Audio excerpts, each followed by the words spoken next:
Hi, this is Andre. I want to talk about using asynchronous live looping in digital audio workstation production.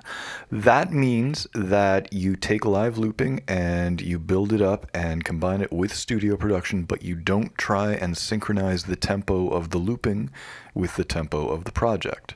That might sound a little nuts because a lot of the last several videos we've done have looked at different ways of combining studio production with live looping, but they've all involved getting a common rhythmic grid and a common rhythmic clock, whether it's synchronizing a looper to a DAW project and having the looper follow the tempo of the DAW, or importing a live looping performance and then having the DAW scan that and extract tempo information and then assign that tempo to the DAW project. But what we're looking at now is actually the oldest and most time-honored tradition, which is where you create something with live looping, you combine it in some way with stuff that is recorded or produced, and then you just let them happen. You let them exist at the same time, out of sync with each other, and you see what happens. This has been used on a lot of great recordings for many, many years. I'll talk a little more about that at the end here. But to start with, we have one track of percussion. I'm just going to play a couple of beats of this.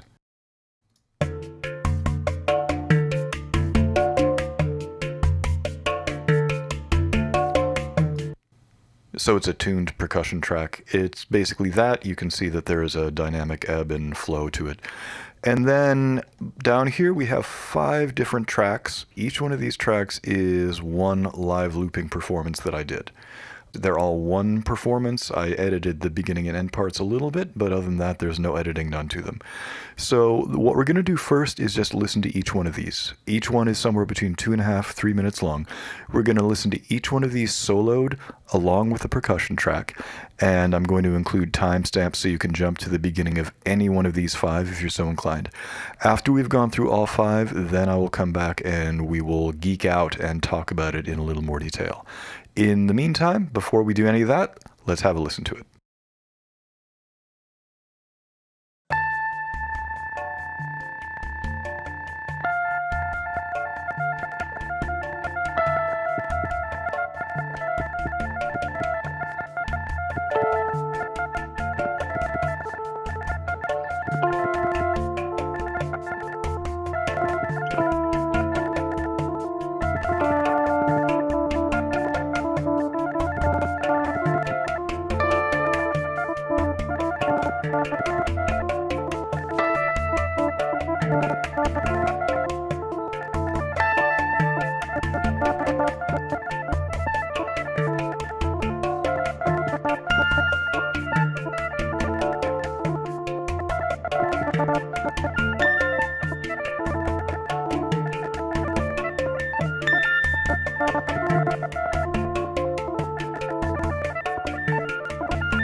Okay, so now that we've listened to that, or at least I've listened to it, let's talk a little bit about this stuff. The first thing I guess I'll mention is that each of these 5 looping things was recorded without me listening to the percussion track.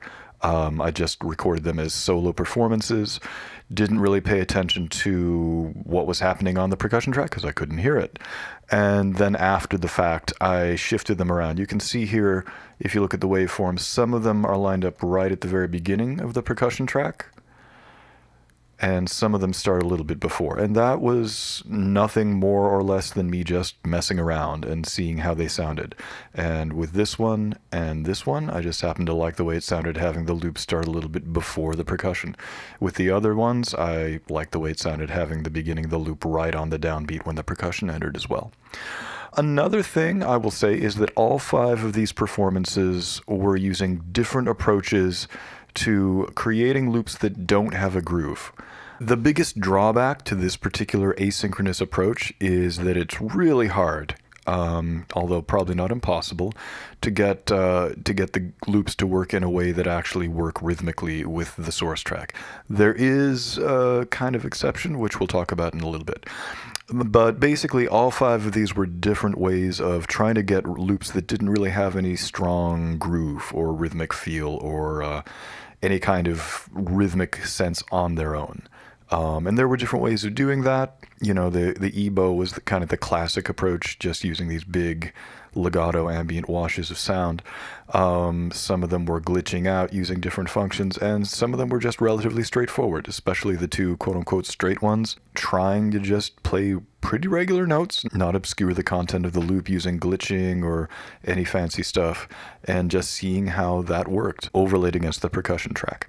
So I thought there was some decent stuff in all 5 of them. I definitely prefer some of these more than others, but it doesn't really matter what my personal preference is, I don't think. You know, the idea is that there are different approaches that you can take towards creating loops that don't have a groove in and of themselves, and then overlay that with a performance that does have a groove, and then you just let the loop spin around in its own cycle and listen for the ways that it interacts with the source material.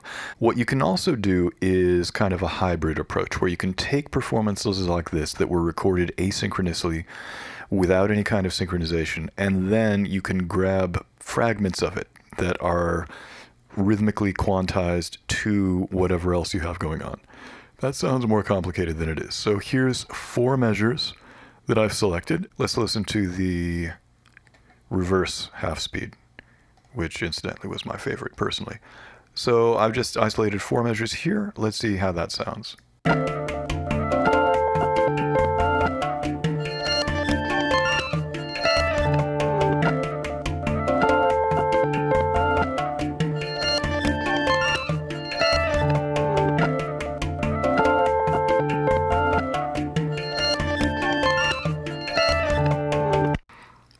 So just by having it repeat that way, you can hear that it actually starts taking on some rhythmic consonants.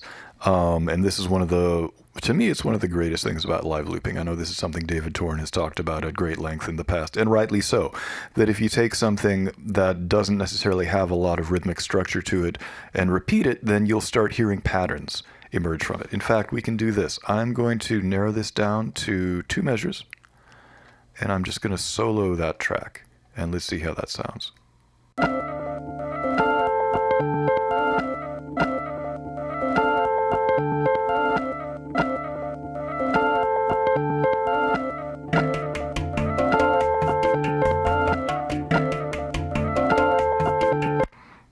Yeah, so when you start repeating this stuff over and over, it starts taking on a significance other than what might have been there if it wasn't being looped.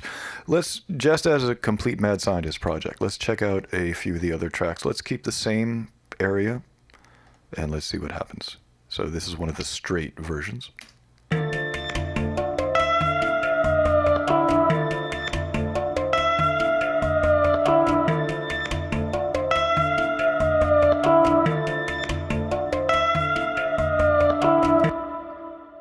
That's nice. I'm totally surprised. I had no idea what that was going to sound like, honest.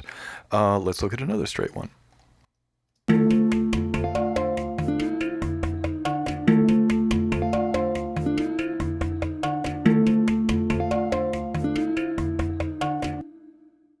And, you know, if you wanted to experiment a little more, you could move this 2-measure region around a little bit just to see what different parts of the looping performances sound like if you loop them.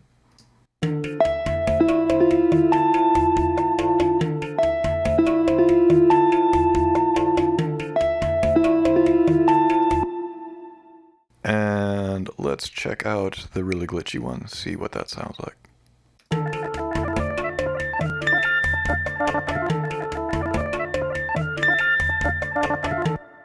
I'm just going to move this 2-measure window around to different parts of that glitchy thing and just see how different 2-measure extracts sound.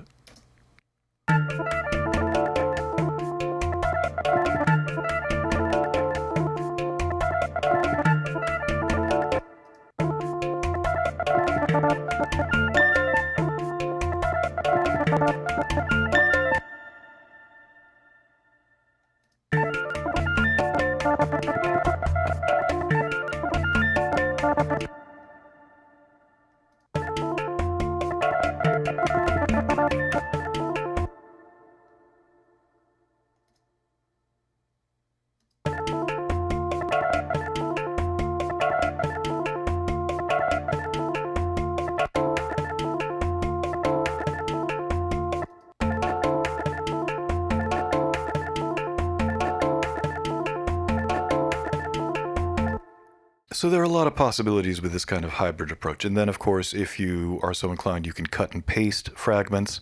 You can take the rhythmic grid that's set up in the DAW with the percussion track, and you could combine fragments of all 5 of these performances if you were so inclined.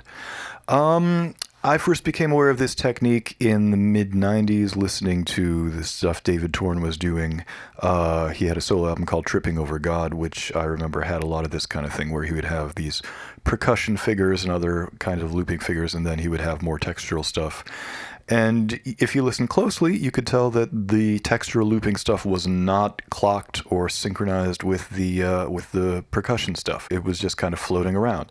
There's another album he did with Terry Bozzio and Mick Karn called Polytown, and there are a lot of nice examples of that kind of thing happening as well, where you can hear Terry and Mick kind of grooving away at a certain tempo in a certain kind of pattern, and then there's textural looping stuff happening on top of that, and it's not locked into their tempo, it's just kind of ebbing and flowing, and it's a beautiful sound, partially because it's David doing it, of course, but also one of the cool things about this technique in general is that it makes the loops not sound like loops in many cases. When the stuff is not repeating on clearly defined downbeats or parts of the rhythm, then it becomes harder to perceive them as loops. And there was also some stuff in some of these takes, like the glitchier stuff, I was kind of either re-triggering or replaying fragments of the loop or constantly expanding and changing the length of the loop, which is also going to make it sound less loop-like. The straight performances were pretty much just trying to play relatively normal guitar and not doing anything fancy to the loop length and not doing anything as far as functions other than just a little bit of reversing here and there. So it's a really cool technique. And before the days of MIDI sync and digital audio editing and all that stuff, you kind of had to do it this way. I don't claim to be a historian on this sort of thing, but one of the earlier, not necessarily the earliest, but one of the earlier examples of this I can think of is, yes, we're going to talk about Robert Fripp. On Robert's solo album Exposure, there's a version of Here Comes the Flood. And it begins with some Frippertronics, just a few layers of him doing his fuzz guitar thing. And then the piano starts coming in under that. And if you listen closely, you can hear that the guitar loops are not synced up with the piano. And the piano is not trying to sync up with the guitar loops. The loops are just kind of floating around the piano texture as this abstract thing. And it sounds great. So I say this to myself just as much to anyone listening right now. It can be really easy in this world of quantization and time stretching and digital editing. It can be easy to forget that a lot of cool things can happen through unexpected synchronicity or kismet or just random luck and happy accidents. And taking a looping performance and juxtaposing that with another performance or another element and not trying to sync them up and just seeing how they work together can yield some really, really cool results.